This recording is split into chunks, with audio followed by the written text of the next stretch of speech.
దైవానుగ్రహానికి నిలయంగా ఎలా మారాలో మీకు తెలియకపోతే అక్కడకు చేరుకోవడానికి ఇతర సులువైన మార్గాలున్నాయి.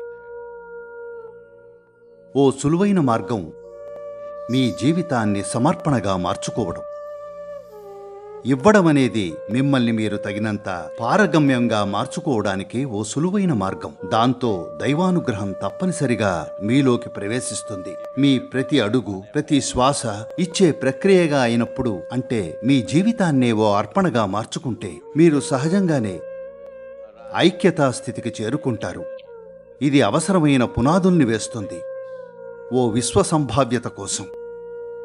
మీరే చూస్తారు, 24 గంటల్లో సుసంపన్నులైపోతారు. మీ జీవితానుభవం, జీవిత సౌందర్యం మీ ముఖంలో ఓ వెలుగును నింపుతుంది. అలా ఎందుకంటే మీరు ఆ విధంగా ఉన్నారు కాబట్టి. ఎందుకంటే జీవం పనిచేసే ఏకైక మార్గం అదే.